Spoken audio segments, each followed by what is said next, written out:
nonsense to believe that there could be another player in the next decade which outsmarts someone like Alibaba or Amazon or Google in technology. It's not conceivable anymore. Right? If there might be someone, but it'll take a long time, and it would take a new technology shift altogether. Let's say a new invention, which these companies might not think. If you're again if you're technology driven a bit, open source technology, free technology, where the source code is free and accessible, also has been driven innovation, and anybody needs to align with this chessboard here. Also for job skills, this becomes then great. Now on LinkedIn, they had I just released a skill demand report 2020 post COVID, and you see it on the left side. The hard skills on the top, and if you're reading the newspapers, you can see that these are all the usual candidates. Blockchain, although there is probably more interest in blockchain than there are people using it.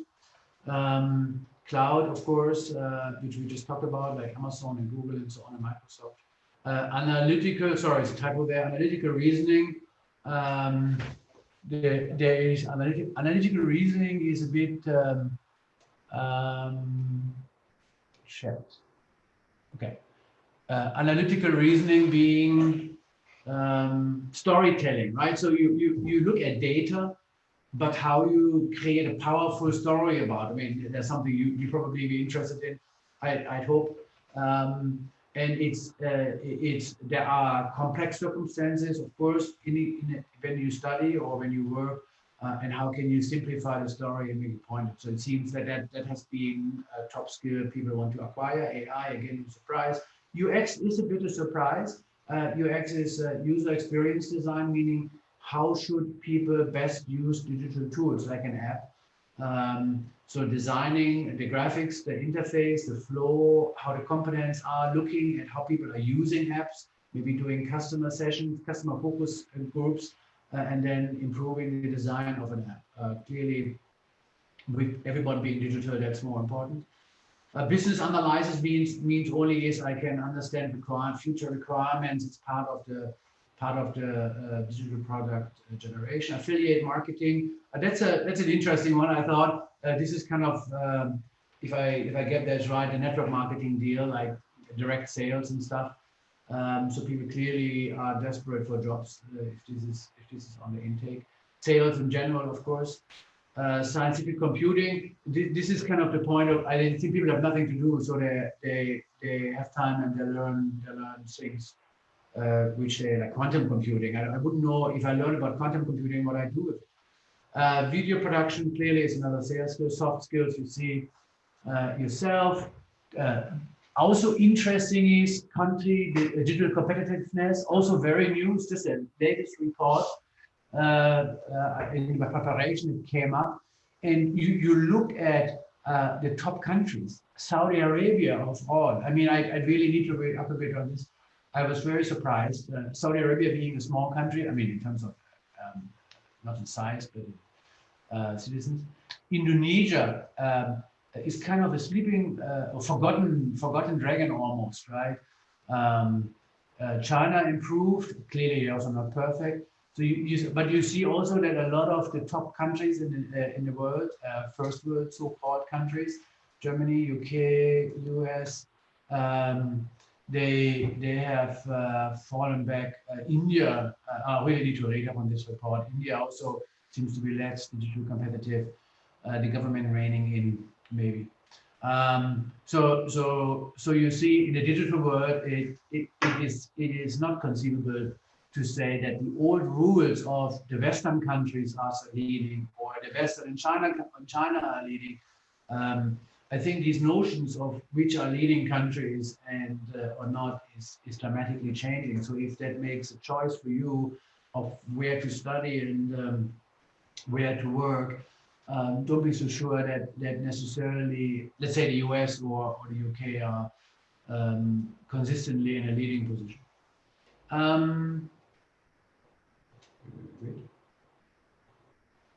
I try to summarize a bit is, okay, so there is not only AI which is impacting jobs. So I try to put a few trends and job profiles behind it and how that impacts work.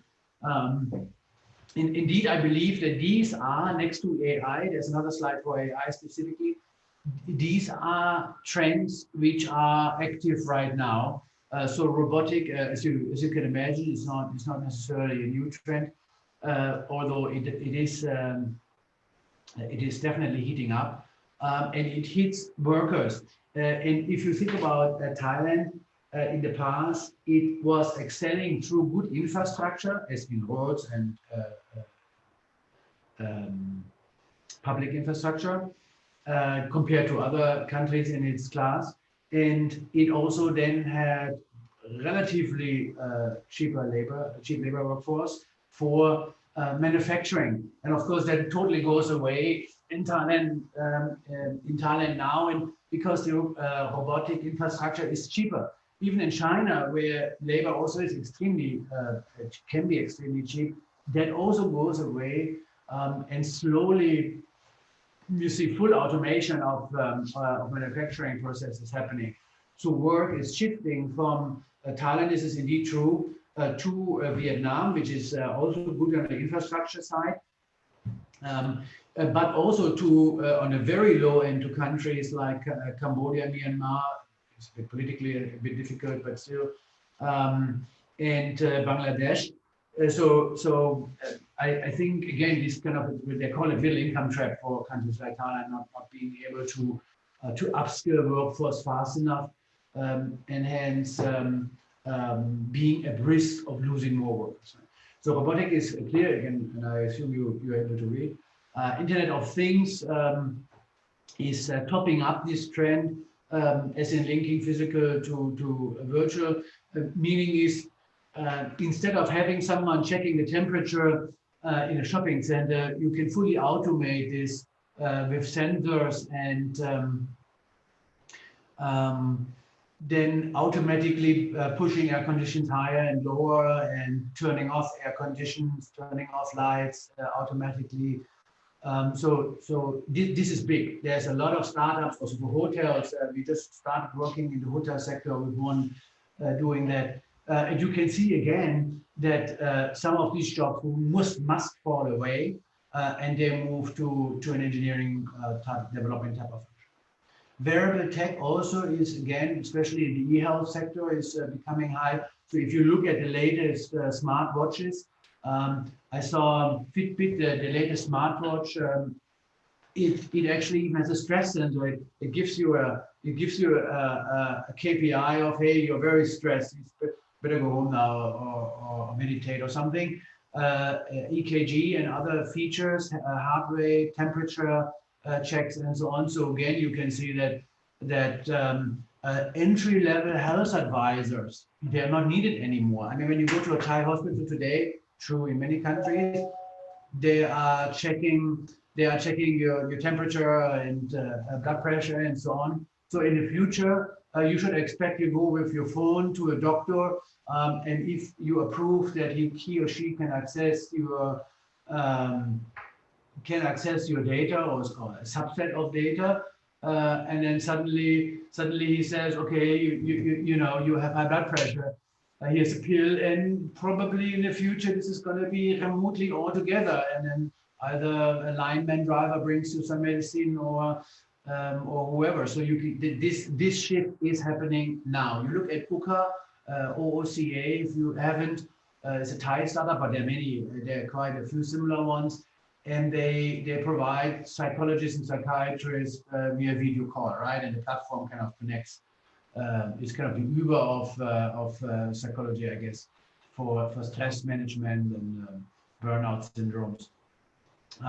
If you haven't used it and you have a burnout, I'll recommend it. So again, you see wearable tech must go up, must be big. There are, I talked 2 weeks ago, a friend of mine, he's very big in the e-health space, and he's working in China and in Taiwan with different organizations. He's the CEO of an advisory company, And he told me that there are masks being developed which have Bluetooth. They link back to servers, and they can smell whether you have COVID. In a sense, there's a sensor in there or other sicknesses.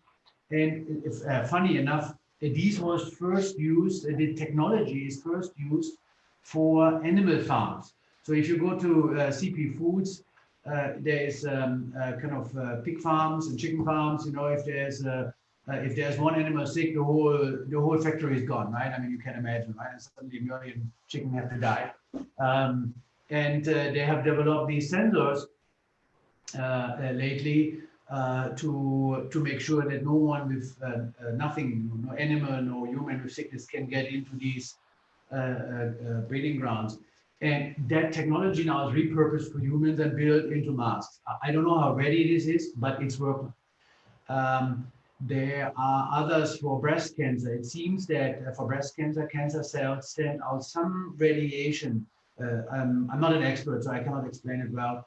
And there are new bras which can actually pick up these sensors and then notify you and your health advisor that you might have breast cancer and so on. So you can see that this is not only the watch. I mean, there's lots of things happening, and it absolutely must change health. And Thailand being actually at the forefront of digital health technology in the hospitals, at least.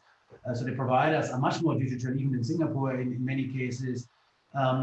Then this is definitely having impact, and let's hope there's a proper IT security. Otherwise, your fitness data is everywhere. The other question there I have is, you know, in America, some companies, they ask for your Facebook account access to see whether you are crazy or a wacko or someone. And now think about that. If you have e-health and you go to an interview and they say, whoa, I want to see your health record. Oh no, you're a crazy guy. No, forget it. Get out of here. No job interview. So I mean, I laugh about it now, but I wouldn't be surprised. Now, Kafka API, again, is a technology. If you're not a technology guy, you might not care. But what we do know is the term API should be known to everyone. I highly recommend it. It drives industry integration. What you see is that banking, telecommunication, and retail, also tech companies, they are fusing together. So a lot of organizations, consulting companies, for example, they are set up by industries, but these industries are converging. And whereas we, for example, also Central Group, we have financial services with the JD wallet, Dolphin. If you're in Thailand, you have seen. In China, they also have JD.com also has the same or similar wallet, and it fuses with retail and provides supplier finance, consumer loans, and so on, and of course payment services. Right, so you can see that must go on, and it will kill operation jobs, and then you have mostly digital IT jobs being created out of that. And cloud, we talked about already. If you don't use cloud, half of the work is creating a data center and the infrastructure, databases, and so on. Half the jobs gone in IT. I mean, these type of old jobs are gone. You can see it already. Amazon.com, I mean, the cloud provider, the cloud part of the business in Asia, they have only 7 people to run the data centers. They have I think they have about 10 data centers in Asia, give or take. They don't have many people for that. So clearly also there, IT itself also is evolving itself. AI is probably the biggest one moving forward. It's also sometimes called the middle class automation engine, because the jobs which it may automate is not the worker, but really is the middle class jobs, unfortunately. So if you are a new doctor today, what you do is, I mean, if you are, I don't know the term, but if you start working in the hospital in entry-level jobs, and also as an internship maybe throughout your university degree, then you start looking at profiles. Maybe you check documents and sicknesses and so on. Even if you start practicing, you might look at vital signs and CTs and so on, and then and then over time you say, hey, do you have this sickness or that sickness? Clearly, you can automate that, right? So you feel that this is going to be done by an AI, and why couldn't it, right? And it could probably do it better because it can, in a very fast way, do validate or compare these results to millions of patients, and remains a doctor with gut instinct, maybe, if an AI doesn't pick it up, right? Legal also is the same. You study law. The first job in law is finding out, as a paralegal or something, junior lawyer. You learn cases.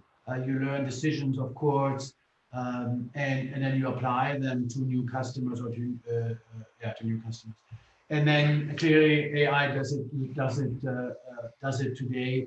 So if you don't know how AI works, then that's not something to do with thing. Yeah, so this in effect is the problem is not that there are not new jobs being generated out of this. That happens, right? And there's another statistic by Gartner that's saying that ultimately the world will come out on top. I don't know how they know. I don't think anybody really knows. But the problem is change. Meaning is your generation. I'm probably too old, but although you never know. Your generation is the one which will live through the shit. Given terrorism and climate change issues, I mean, it's this level of automation will and must have impact to a more socially challenged world. And we know from history, sorry to be philosophical, but you know from history that when the world is so challenged and people become massively unemployed, massively poor, then conflicts are following, right? I mean, this is the rise of the early part of the last century, creating two terrible world wars and clearly another few wars after that, right? So I'd say that there is risk. There is, sorry to take it too far, but there is risk in that sense as well. Sorry.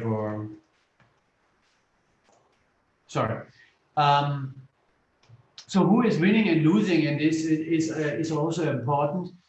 I put up a chart. This is also new. This is so it's data from the last 2 years, so including last year. It just came out this year. This chart. I can share the link with you if you want. I thought it's somewhere in the slide. Is China has outsmarted the rest of the world in terms of patents for AI algorithms. And now, okay, that's definitely bad. It is not as bad as it might seem because you cannot assume assumptions by this on the quality of the quality of the patent, right? It might not be a very powerful algorithm. So don't confuse quantity with quality. But this cannot be good for Europe. I mean, if you look at this, Europe is definitely the loser. I'm European, so I don't say that with happiness, but on the digital side, on the cloud side, on the tech side, on the AI side, Europe has altogether lost. So there can only be a consumer. Clearly, Thailand and Southeast Asia also would be more seen as a consumer of technology rather than a creator. So a consumer meaning I can adopt. That this is what I do in Central.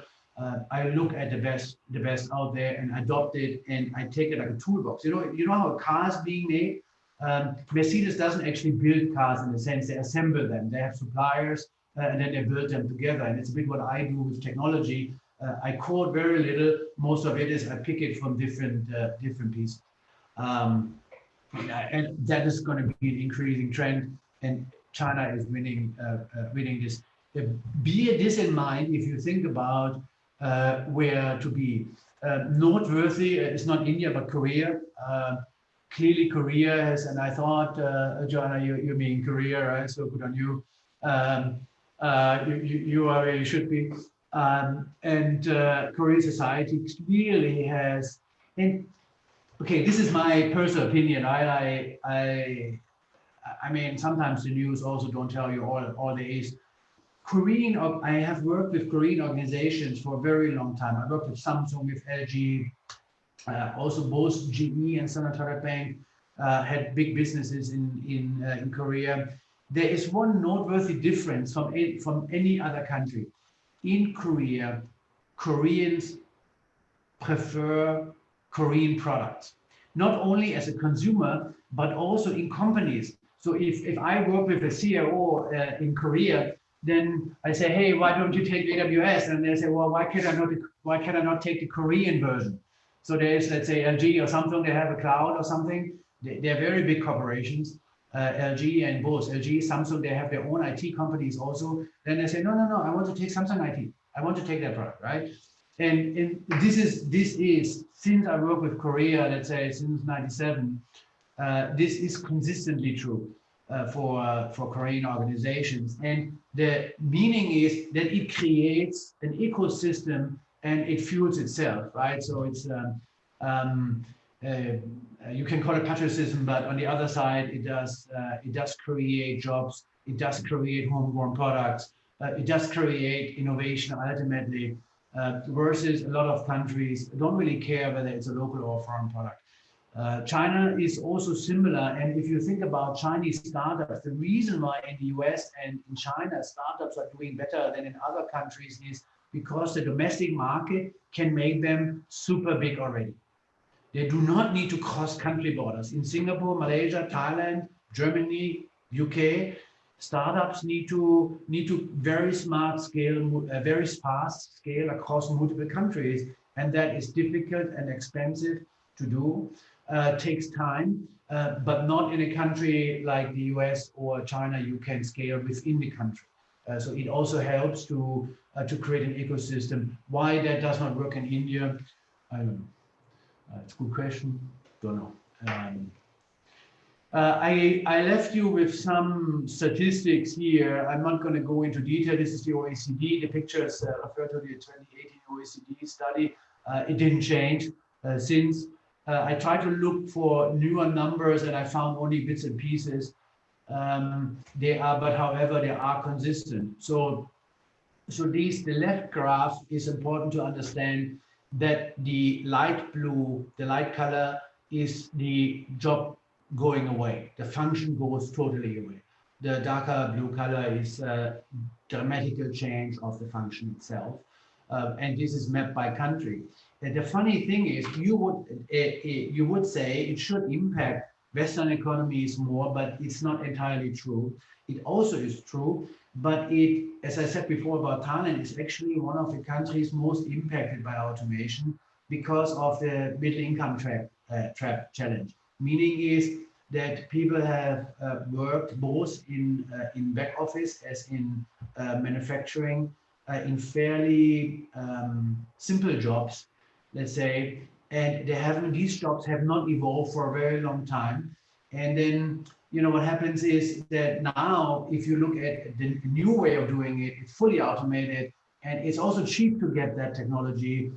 So there is no need to upskill the old worker anymore. You just replace the worker, right? Or you just replace the accountant. Again, it sounds brutal, but unfortunately, this is true. My recommendation to the Thai government was it needs to, into the big corporation, it needs to super incentivize adult training. So it's not only about the public schools, which is a huge problem on its own right, but the problem is really that lifelong learning issue, right? So when you have a job, how do you keep growing? And that did not happen in Thailand. That doesn't happen in a couple of countries. Definitely didn't in Thailand. It did not happen in Thailand. Okay, so what are you going to do about it? Now, I thought about this, and I have a daughter. She's on university in marketing. I wasn't fairly excited about her doing marketing jobs, but then again, maybe sales and digital marketing is not the worst of all jobs. The challenge in these jobs, in these type of jobs, is that if you are going to a corporate and you come to a job, even let's say it's a good job, how do you keep learning? Specifically in corporates, the chance that you end up somewhere in a middle tier job, not an expert, not entry level, is extremely high, right? So, but what we can see as a trend in the last 2-3 years is that there are a lot of digital nomads. You know, my daughter, by the way, dreams of being one. She's 19. Um, she went to Dubai for 6 months, and then she loved it there, and then she met a few people who had one of these jobs on the left, and then she thought, hey, it's what I want to do, and live in Dubai for the rest of my life. Okay, then she has to learn something first. But the thing here is that you have to be good in these jobs. This is the problem. You have to be good, and you have to remain good in these jobs, and then you can do these jobs. If you are average, and it's cheaper for me to hire a guy or girl down the road than pay premium for you living somewhere on an island, then of course I hire the person down the road, and I don't bother with you being on an island because it's not conducive to me building my business. But if you are an expert developer, if you are the best of the best of the best user interface designers or AI engineers or Google marketer, then that's a good thing. So you have to be there and you have to remain. Everybody needs top skills. So highly recommend. There are only 2 slides more, and if you had questions, we can discuss them. I put these 4 profiles here to show you that it's not entirely new to change. On the left is mine, and I went through a number of jobs, and somehow, lucky or unlucky, I changed a lot. I didn't stick to a company, but I was lucky in the sense to always work in something which created the next job. So each of these roles I had, well, except for my university degree, which was property economics-ish things, property development and stuff. Then I worked in my family company, my father's company a bit, and then I started developing because I like tech stuff. Yeah, and then I coincidentally developed something cool and didn't make money out of it, unfortunately, but got another job, opened the company, and then did email and internet, and that was very new in 1993, not 33, 93. And then Accenture hired me as a consultant for e-commerce, and of course that was just coming out new in 97, and so on, right? So I spare you the details, and it always one pushed the other. A friend of mine, she's in sales. She sold IBM, which is it's an old company now. They don't have many new technology. And then she went to a VMware just virtualization, which was very new at the time. Then she went to a payment firm. This was a bit of a mistake, and she only stayed for 9 months. Then she went to SAP, again, at the time when she was there, top game, not anymore. Then she went to AWS and became sales director, and now she's at a country head for Huawei Cloud. So you know, so just to show that even as a salesperson, so it does not mean you have to have one of these super engineering R&D PhD type of jobs. And there are many things you can do. This is a sales history. The trick is she went to incrementally better companies all the time. A friend of mine is the country manager for Central Europe at Accenture. He stayed always at Accenture. After university, went to Accenture, 31 years. And the trick for him was to always get the next best engagement. If you know how consulting companies work, it's project after project after project, and at some point you start selling if you're long enough there. And he was lucky. He always got to the bleeding edge stuff like myself, but he stayed in that company. Again, an ex-staff of mine who is now the head of engineering at Line Thailand. Line, actually, while it's a Japanese or respectively Korean company, the Thai part is really done in Thailand. They have the chat works the same, but all the features you see in Thailand, they are not there in Japan, or many of them are not there in Japan, and it's done by the Thailand engineering team. So you can see also he was most of his life actually more or less a contractor, worked in different projects, worked for me for 2 years, and then went to Line in a smaller role, and now is a big shot there. Good on him, really proud to hear. So it's not always the straight job. You think maybe now you study law, you go to Princeton or somewhere, and then you go to a big law firm, trying to become a partner, and then your life is set. It's not always like that, and that's why I picked these examples. It can be, but even though it takes you a bit, and this is the absolutely last slide. There was a saying from Jack Welch, if you know who he was. He used to be the most iconic CEO and chairman of GE ever. He said, if you can't grow on a job, then either you take another job in the same company or you move to another company. That's probably a good lesson. If you go to a startup because you can do things the corporate would not let you, and then you can move around.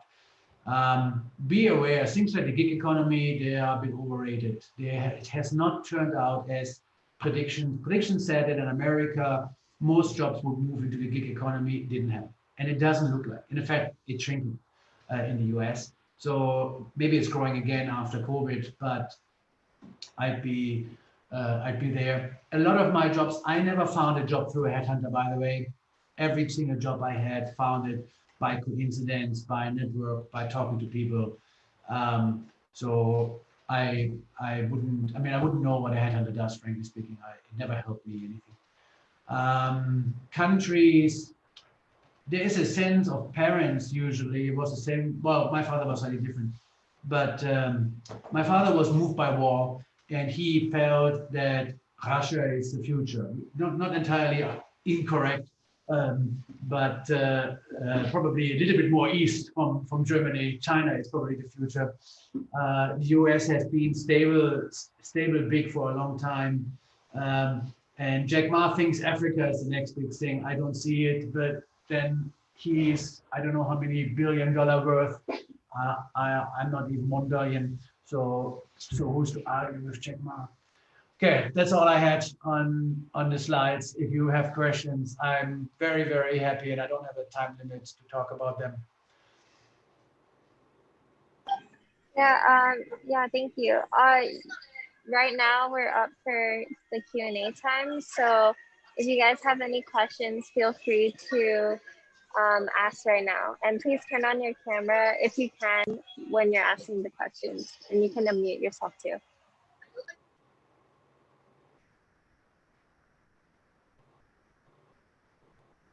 can also type them in. You can connect on Facebook and ask them later. I'm very easygoing. And if someone is speaking, you're all on mute. Okay, so I have a question for you. Is that right? So you're basically like, are you just saying that like because of how the world is right now, most of like the jobs and stuff revolve around technology and AI. So are you like telling us that like in the future we should focus more on this side of like maybe jobs and stuff? Yeah, and so there are two messages there.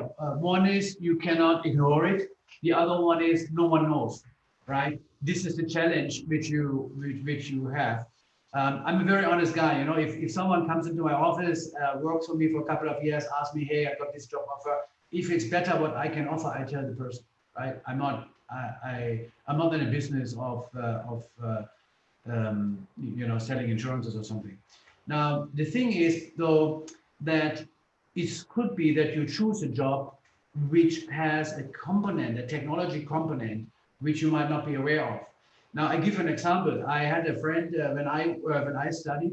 He studied chemistry, and he also he also had to code and create scripts. So I don't understand much about chemistry, but it was about calculating formulas and this and that. And he would write small applications to run the lab test or something, right? But he never wanted to be an IT guy, never wanted to be a developer, didn't become a developer. It was just some skill which he had to acquire do his study and his job better, right? Now, I would say it's the same. It's the same for any job now, and it's probably true for 99% of jobs in the future, right? So if you again, if you become a lawyer, if you become a doctor, well, I think you should be able to use Python to do simple data analytics, right? If you feel this is just PowerPoint and reading, again, I don't know what you do, obviously, right? And I don't know you either, but I'm just saying that then for me, I'd say that's definitely not enough, right? You need to stay relevant. At Sassin University, I run a session with the chief scientist of Amazon.com. Andreas is a good friend of mine. He worked for Jeff Bezos, now is retired. We run a session together on this topic. And then I said that point, every single student complained to me and said, why should I learn something like Python? It's a tech thing, it's a geek thing. Well, I don't know. I think it's a new word, and like you're using Gmail now, you didn't use it before, you're gonna try to do data analytics, right? So what I'm saying is, again, it's if you look at that job profile, it will change. And for you is to figure out how will your preferred job profile change and how it will keep changing. Talk to industry leaders or read about them and see what is happening and make sure you acquire that skill and try to be in startups or companies, even an internship, where you can do these type of things. That will definitely help you in your job. Oh, thanks a lot. That's very interesting. Yeah. You can blame me in 30 years if you want. I have a question. It's what type of media you think will be like in the mainstream? As in, like, I know it's people who will provide like content, right? Like writers and such, but like what platforms, like phones, TVs, radios, like. This is actually a more complex question than you think, right? Because it depends on how house and home evolves, right? What we saw now, a lot of people, they use in the television, they have now, I mean, I have a big LG television, and there's a Netflix and Prime Video built in, right? So I have a button there, Netflix button, Netflix comes up and I do whatever, right?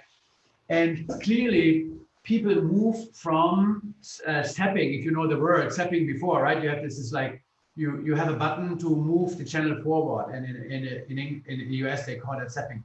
And it was meant to illustrate that you have 100 channels in the US cable TV, and but you can choose the channel, but you cannot choose the content in each channel. Clearly that has changed. Now you choose content on demand, and it starts when you want it. Now this is the current thing. And there are different trends, actually diverging trends. One of them is you binge TV series, right? They become endless movies. This is what Netflix and Prime does primarily. The diverging trend to that is TikTok, which has mini movies, actually, right? I mean, literally a minute or two, like a song, and you at Facebook, Instagram, and now Line, they're just copying that feature. You have this today feature where you get about 10 seconds or 5 seconds, right, of video. And these are, for me, diverging trends. And it's not clear to me is which one wins. Because if you think about a sofa and a television, then it's a longer period of watching media. And clearly, it's still a streaming platform. It's definitely not a TV channel. And streaming media then depends on-demand media. The content creator is king. All others are useless, not needed, right? I could be Arya. He was head of Line in Thailand. If you know him, then he became head of Channel 3, and he was crystal clear and couldn't get his way, so he left eventually, right, after a year. Content creation, what WorkPoint does, for example, in Thailand, is extremely good example. The content guys own the world. The others are not, they are useless, right? But then the question becomes is how is home evolving? I, for example, watch movies on my computer. I do not like to sit on the sofa at all. I like to play Facebook or read something and have a movie on and so on. So for me, I couldn't care less about really long periods of watching. I don't even like long movies anymore. So we don't know, but what we do know is whoever can manage consumer content, or I mean, as in you create your own content, or has content which people want, are the people who win. The aggregators will lose. Unfortunately, a lot of companies focus on aggregation. They will probably, there will be a lot of shift in the aggregator. If that helps you somehow. Okay. Thank you so much.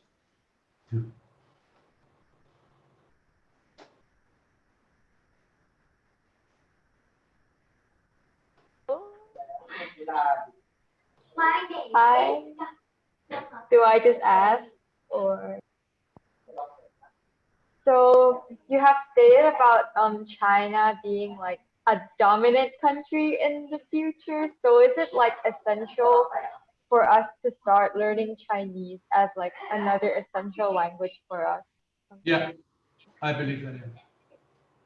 So it should be like another universal language that's like part of our. So actually, if you analyze, again, I'm not a politician, obviously, but if you analyze what China is doing is they became the economic superpower by having a state-run economy. So it's a communist country in the past, and they keep opening up and so on, right? So you can read up yourself. Okay, then they become they innovate. First they copy maybe, then they innovate. Then they become a military power. So it's exactly what the US did also, right? What other countries also did. And you look at Europe, it is not a political power. It is not a military power at all. I mean, there's no military to talk about in Europe, right? There's nothing. And so they have, I mean, Europe has absolutely no political influence whatsoever. China has, right? China has money, they have investment, they have innovation, they have political clout, they have military powers, right? So I do think that now already, and if in the next few years, it will be and it will remain for a long time the biggest economy on the planet. Sure, absolutely sure, no doubt at all. And the world will need to live and work with China like it did in the past 20 years with America, with the US. And how the US will interact with China will show us how the global world economy and all our lives are being influenced. I do believe Thailand is smart in a sense. I mean, there are always things you can complain about, of course, but what I think Thailand and quite a few countries in Asia do well is trying to balance, trying to work with multiple powers, right, as they are, because we have to accept reality that China is moving there. Chinese Mandarin, yes, I think it's a mandatory language. Thank you. I have a question. So you talk about like the importance of creating like content that's different from like the others, but like what if there are like many companies out there, and like how are you going to make it different? Oh yeah, that's a $1 billion question. If I know, I'd be the owner of Zoom or something. Now, but I thought what was interesting though, if you look at WorkPoint, I think it's actually really crazy. Well, first of all, it's crazy with what type of content they are successful, right? I mean, the Masked Singer, I thought it's like, what? And people for the millions, and this is the most successful YouTube channel worldwide for a while, I heard. I don't know if it's true, but definitely very successful. And so you kind of wonder though, what is the content? And they were lucky it came out of nowhere right now. So the path for a content creator, as you rightly said, is not easy because okay, I have cool content, but how do I make sure the consumer sees it, right? That is a tricky one. WorkPoint, I thought they sold through Thai channels, TV channels, and then suddenly They became bigger than the TV channel. Then we have Netflix, which smartly, as a bigger company, started early on to, so actually as a streaming company, they were the first to heavily invest. First, they just bought shows. So you saw shows you get from everyone there, but more convenient. So it's a technology trick, which makes it convenient.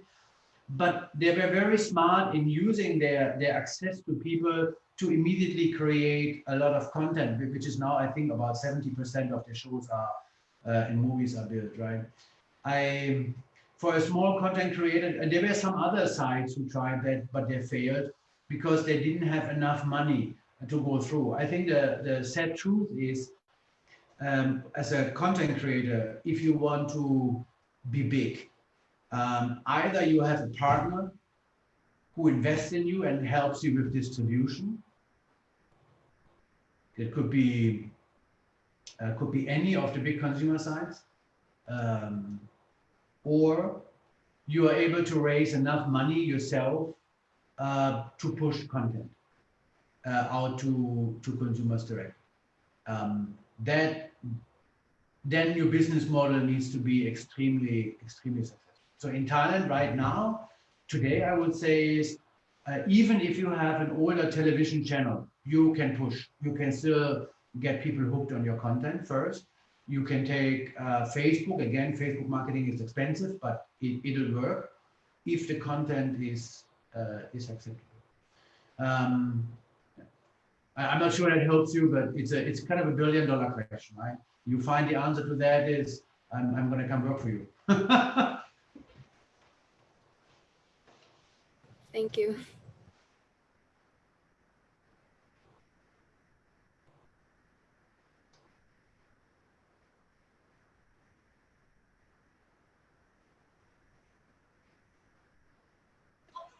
Okay, any? Can we do 6:30? Go for it. Anyone else? Does anybody have any last minute questions or anything they want to ask?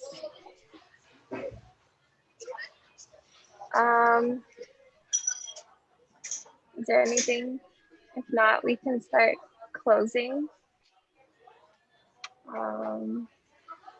Last minute, anything? Okay. Ping me on Facebook if you have an urge to talk. Then happy to apply there as well. Okay, well, okay, I guess we're gonna start closing. Yeah, thank you so much for speaking with us and just giving us your time. We really enjoyed the information you shared with us. And I think Summer, are you there? Yeah. If you guys want to follow us on our social medias and to know more about BEST, you can follow us here. I'll share my screen now. This is our website and this is our Facebook, and you can also follow us on our our YouTube and Instagram here. We just made our YouTube channel. Yeah. Thank you. Great. Yeah, okay, so I think that's pretty much it. Yeah, thank you guys so much for your time. And if you, and like Summer said, you can go check out the other social medias and platforms to see more events. And if you want to see actually Mr. Axel Winter's video again, you can check it out on our YouTube. Yeah. Okay. Thanks, you guys. Enjoy the weekend. Yeah. Bye. Okay, bye. Thank you guys. Goodbye and thank you.